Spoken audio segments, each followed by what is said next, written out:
a writing workshop where you go deep on one very specific thing. And then the course would actually go deeper on the rest of it, because we want people to get huge value. We want to show them what you can do. And so if the offer isn't even created, if you can just give people a very small taste, maybe it's going deep on like the first week of your training. Welcome to the Become a Writer Today podcast with Brian Collins. Here you'll find practical advice and interviews for all kinds of writers. Would you like to earn more money from your books? Because that's one of my goals here on Become a Writer Today, to help you get paid what you're worth as a writer or as a creative. And in this week's podcast episode, we're going to talk about how you can turn your book, your non-fiction book, into a course that you can sell, which you can build a business on the back of, and which will help you serve your readers or your customers or students in different ways. And it's actually something that I've been doing for the past few years on and off. I've focused more on course creation this year rather than writing, and it's certainly time consuming. In fact, I'd say it's nearly as time consuming as writing a book, because not only do you have to create the course, but you're going to have to work with students to get feedback on your course, improve it, and you also need to figure out how to sell it to the right audience. Now, one part of the whole process that I really enjoyed was actually creating the course itself. And during the summer, I created a course called Conquer Writer's Block. And while creating the course, I studied all of the different approaches that people use to get around writer's block. And you can find information about that on different podcast episodes. But one strategy that I came across that really helped me a lot is called the Oblique Strategies. If you haven't heard of them, the Oblique Strategies are basically a series of cards that were created by the musician Brian Eno and the artist Peter Schmidt.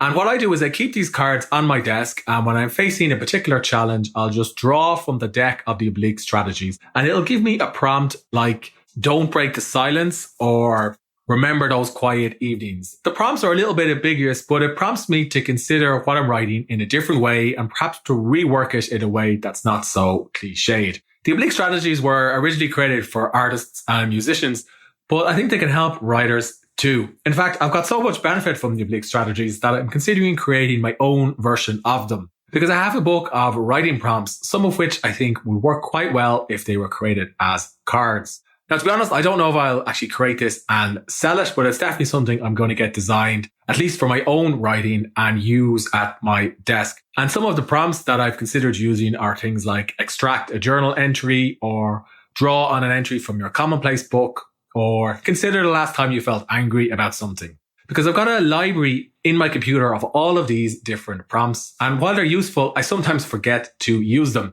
And it's only much later when I finish the article in question, or when I've finished the book chapter, that I think back on those prompts and I say to myself, I really could have found a better angle or finished that faster if only I had used that particular prompt in question. And of course, it's relatively easy to, turn something into a product that you can self-publish and either sell or just simply use for yourself. If you're interested in learning more about them, perhaps send me an email, because I am interested in working, with a select group of students who would find these kind of prompts useful.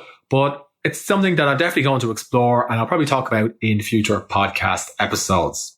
Creating content for courses aside, the other thing that I've struggled with creating courses was asking for the sale.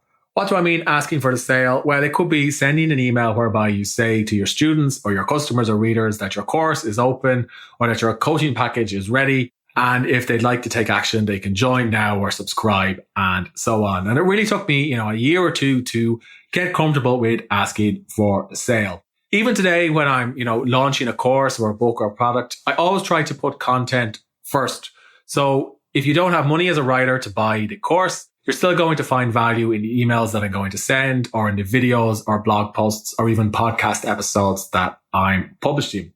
All of that said, if you're creating content regularly and writing books, I'd say to you, don't be afraid to ask for the sale. Don't be afraid to create higher end products for your readers and for your customers. Because if you've worked hard at your creative projects, you deserve to get paid too. Doctors are very well paid, lawyers are very well paid, and some writers are very well paid. And if your work is good enough, you should get what you deserve. That's a lesson that I'm actually still learning myself. And one way that I've tried to reinforce that lesson is by working with coaches and by taking other online courses from people who are further along in their entrepreneurial journey than I am. Now, one person who helps students create and launch online courses or sell coaching packages is Laura Phillips from Love to Launch. Based in the United Kingdom, Laura's business is called Love to Launch, which is a great name. And she has an interesting approach in launches in that she doesn't really rely on email marketing and in fact gravitates more towards Instagram. And that's something we'll talk about in this week's interview. Laura also explains how to launch a product or a service so it feels attractive to your readers or your customers, and how to align what you feel passionate about with what readers and customers will actually buy. She also explains what a non-fiction writer should consider before their next launch, and that could even be for a book or it could be for a course or a coaching package. And Laura talks about how to avoid overwhelm because launches can be very stressful. So she explains how to avoid all of that and still find time for your creative work or for taking time off. But I started by asking Laura to explain how she helps online entrepreneurs launch courses, products, and services. So my name's Laura Phillips. I'm the founder of Love to Launch, and my company helps entrepreneurs, mainly those who are in the transformational space, and some in the hobby space as well. We turn their skills into online products and I teach them how to sell them. So we use a model called a launch. Launches have changed a lot over the years. So I teach people how to create an experience, an event that people actually want to show up for, that gives them a taste of what you're about as a professional with the hope that they're going to buy from you. So it's a really fun way of marketing. And how involved is a launch? Like how long does a launch normally take your students?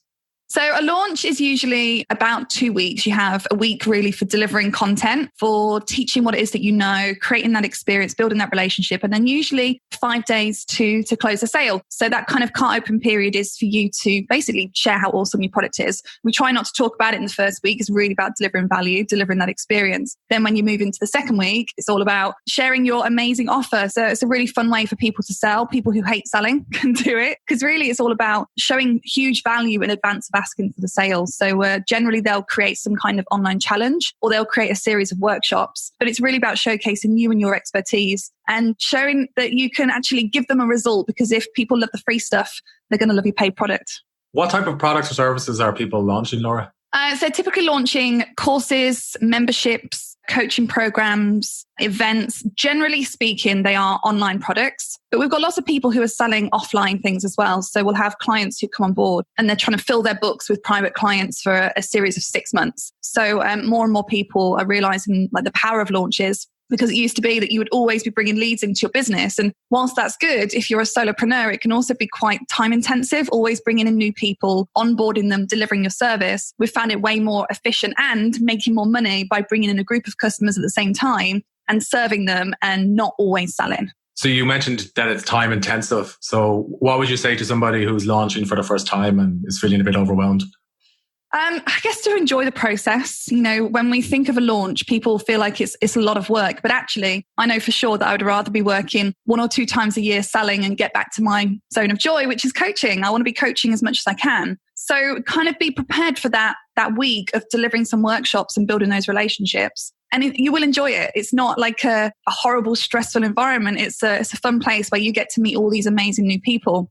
So carve out a week to deliver some amazing content. But it's all about, for me, it's not just about the launch event. It's like what you do before. So if you are always showing up on social, if you're always generating leads that are bringing people into your launch events, it's not going to feel crazy or stressful. It's just kind of a natural progression of what you've already been doing online. And it's a really enjoyable experience for everyone. So that's why my company is called Love to Launch, because you can actually love the process of launching. Most people find them stressful. How we do them is a little bit different and it's fun. Yeah, it can be fun. So my understanding of a launch is that you would offer some value through a series of emails and then you would gradually pivot to an offer of a product or service that would help. It sounds like some of your launches involve social media. Yes. So we generally use social. In fact, my most popular platform for delivering the content is usually Facebook. We love communities for that. But I do a lot of work on Instagram. And the reason I love Instagram for launches actually is because you get to start the conversation in the direct message first and then bring people into your world. So the actual content that we generally put out in launches are a series of trainings, a series of workshops. So rather than just relying on email, which is more difficult these days, we actually want to bring in a small group of people and actually teach them something on a live class. Okay. That's an interesting approach. So I'm just curious if somebody's just set up on Instagram or perhaps they want to use it for personal use. They probably only have a couple of 100 followers. So how might that person stand out above everybody else? So I have one of my favorite strategies is private outreach. And I recommend this to most people who are starting out, because some people can be so focused on bringing in volume for leads that they forget that actually the thing about Instagram that's amazing is that you've got a direct message and that you can reach out to your followers and you can start conversations. Even sending a quick voice note to introduce yourself and to get to know people, you can instantly build that relationship. So I think people don't realize that social media is about being social. It's not a share platform. It's actually for starting conversations. And you can really quickly build connection by reaching out to your followers, send a voice note and message, start the conversation, get to know them. And then slowly, not straight away, you don't want to go straight in for the sale, but get to know them, get to know what their challenges are and how you can help and support them and build your relationship that way. I've got 10,000 followers on Instagram and you'd be amazed at how many of my potential clients actually have messaged me and we started that conversation. We built it that way. But people don't send spam. I think people think that it's spammy to receive and send direct messages, but it's not. It's actually a really high quality way of starting a conversation. And Instagram's one of those platforms where you have instant access. It's not like LinkedIn where it feels spammy. It's like people are expecting to get direct messages. It's a really open platform in that sense. So use that tool and actually connect with people and surprise them by sending a voice note instead of just a text. That's an interesting idea. Yeah, I haven't considered that. What type of content is working well for launches on Instagram today? So launch content, I think, is taking a slice of what you're actually going to be putting into your launch and using that as an IGTV piece of content. The great thing about what Instagram have done is essentially they're trying to keep users on the platform. So when you put out a long piece of content on IGTV, people can actually see that in their feed. They're more likely to see that in the feed because Instagram want to keep people on the platform. So it means if you're, for example, you're a coach and your launch event is all about teaching people something about what you do, giving them some free coaching, you could put some of the same subject in a story, put it onto IGTV, and Instagram are more likely to show that in the feed because they want people on the platform for longer. So you actually get far more views onto your IGTV content, which is around 10 minutes long, than any other piece of content I've been putting out. So I use a combination of IGTV, use a combination of stories, and a little bit in the feed, but IGTV automatically goes into the feed anyway. So it's a really, really great place. I guess we'd call it real estate. It's a great piece of real estate on Instagram to put that piece of content. Sure. Yeah, that makes sense. And I'm also curious, how many students have you worked with or are you working with at the moment? So we've just had 100 students go through our program. Yeah. But I also have 80 students in my coaching program. I also coached probably 500 students of Stu McLaren's in his community. So literally hundreds and hundreds and hundreds, if not in the thousands now. Oh, wow. Yeah. So what strikes me is that you're clearly quite busy, Laura. So how are you balancing coaching all those students and then creating content for Instagram? Like, it seems like a lot. I only focus on one platform and I actually focus on the platform that I love the most, and that is Instagram. So I think when it comes to social media, when it comes to lead generation, when it comes to any kind of marketing, if it doesn't feel hard, if it feels easy, it's going to feel enjoyable and it's not going to feel like it's a massive drag. And let's face it, we've all got time throughout our day to take our phone with us and to answer a few direct messages and send a 20-second voice note to someone. So it's not as difficult as people would think. Make it a priority. But if you're trying to be on all the platforms at the same time, but like I'm not active on LinkedIn, I don't do a huge amount of Facebook. In fact, with Instagram, I send my content from Instagram over to Facebook. So choose one platform, go deep, choose the platform you like, and only create content that you actually enjoy creating. And all of a sudden, this big, huge stress. And the content that you enjoy creating is those Instagram TV videos. So could you give me an example of what's in one of those? Yeah, so an IGTV video is a 10-minute snippet. So I will talk about the power of launches, or I'll talk about launches from my perspective, just something that showcases who I am. But generally speaking, my favorite piece of content is in the feed. So although, if I'm saying to people, I would recommend you use IGTV, I will use my feed and I'll use actual Instagram stories because I've got 10,000 followers. So it means I can automatically send people to my links. So the IGTV method is really for people who don't have a big following. If you've got a big following and you can do swipe up, you should absolutely be using your IGTV, your IG stories, which is completely different. That's the 15-second snippets. Okay. That makes sense. Yeah, I haven't used IGTV much, but then again, I'm probably more comfortable with other platforms like Medium and Quora. Yes. I'm also curious, do you have a team that helps you run your business or save time? Because it seemed like there's a lot of outreach there, and I know outreach can be very time consuming. Yeah, so my team are on board to free up my time so I can focus on the things that I'm really good at. So I have a community mentor who takes on a lot of the small mentorship within my program. We use Slack for our community. So she's on there and she's taking care of the community in that way. And I have a really great assistant called Kate. She takes on a lot of my admin and booking in calls and just takes a lot of my plate. My business model is actually very simple in the whole scheme of things. It's all coaching based. So as long as I'm coaching, my business is growing. And because I only do launches once or twice a year, it means that yes, although I have a lot of customers, I'm not actually selling all the time. So it's actually a very simple business model, leaves lots of time for fun and travel. Yeah, it sounds like it did. You've picked one channel and you've picked one area of your business to focus on. Did it take you a long time to narrow down to those two areas? Yeah, it did. I mean, I started off my business in web design and e-commerce. So I had 40 clients in 5 different time zones, team of 3. It was absolute chaos and I was burnt out. So I decided I was going to move away from that space. And it took a while to kind of find what it is that I wanted to do. So I was doing lots of courses, doing lots of affiliate marketing, which is how I got to know the likes of Todd Herman and Ryan Levesque and Stu McLaren. And so affiliate marketing was a big part of what I was doing, but I kind of found that coaching was the thing I enjoyed the most. So it's quite easy. It's like, this is the thing I enjoy the most. So I can say no to these other things and just stay focused on that one thing. Yeah, I call it trying on shoes in business. And it took trying on quite a few pairs of shoes to actually find the thing that was not only the thing that I was best at, but the thing that I was most aligned with and the thing that made me happiest. And I think when you hit those 3 things, you find your sweet spot. I mean, I'm sure with you with writing, like when you find that thing, it's quite easy to say no to everything else. And how do you help, or do you help students find that thing for themselves?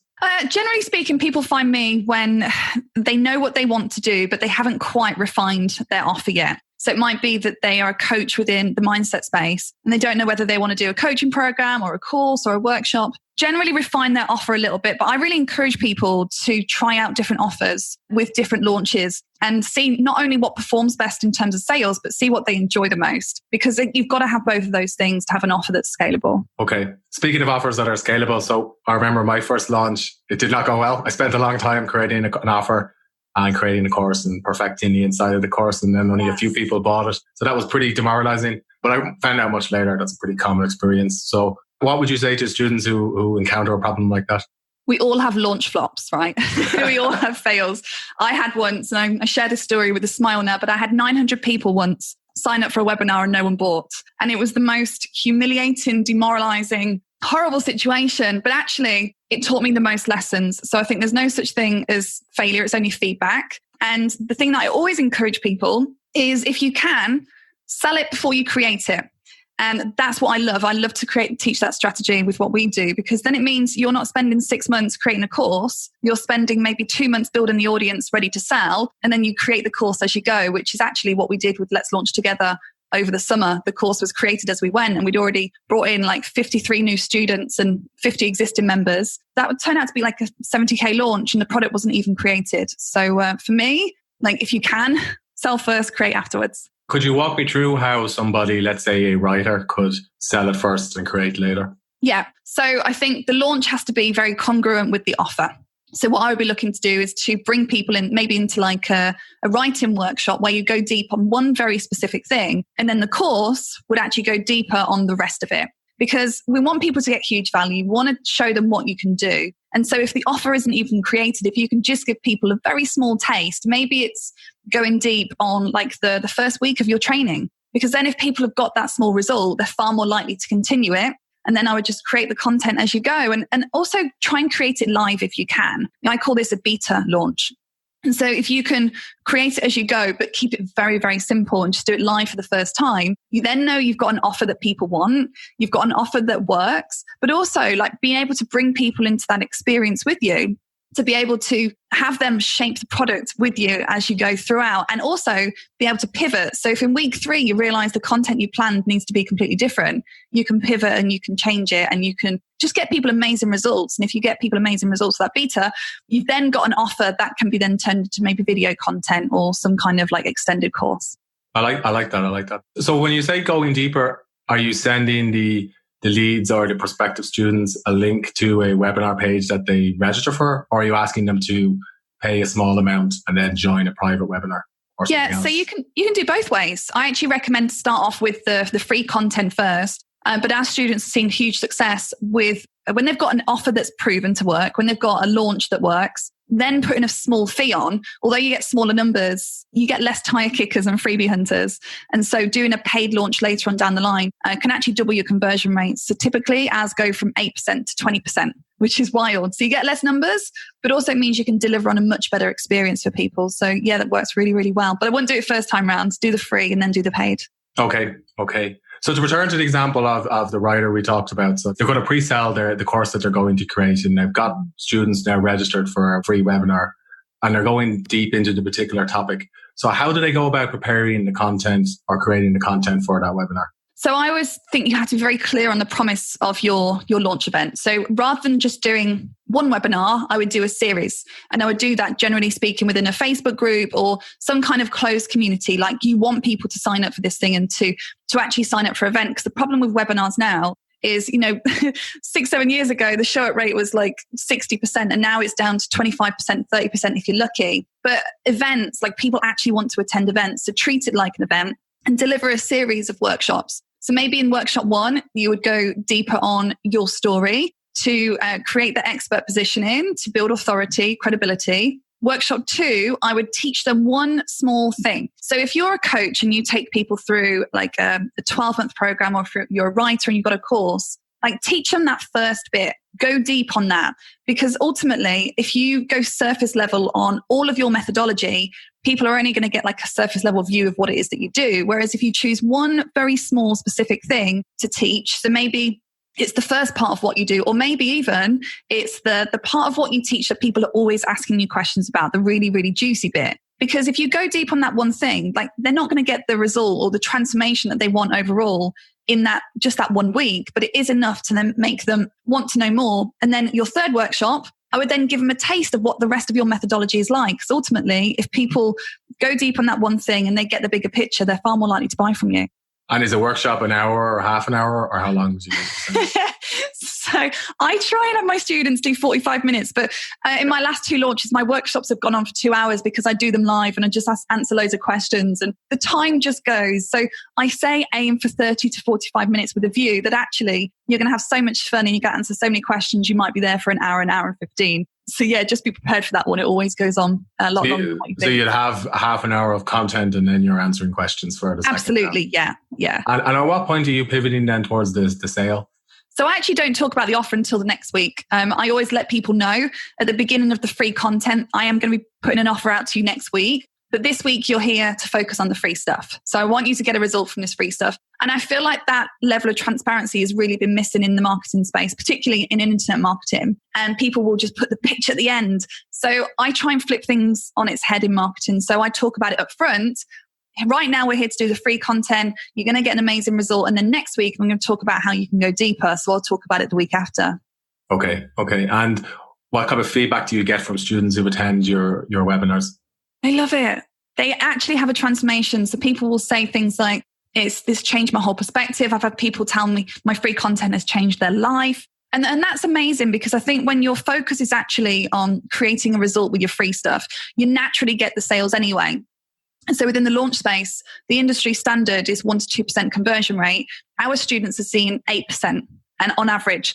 And I think that's because our focus is not on the sale. Our focus is actually on delivering value for free to that group of people. And then we have the sale afterwards. And it's a very different way of doing things, but it's a really natural way of doing things. And it's more fun. And it feels great to not only you as the leader of that launch, the person in it, but also to your customers going through it. So they love it and they really enjoy the experience. And that's why people buy. They buy because they love the free content. Do you still find launches stressful, Laura, or are you used to the process?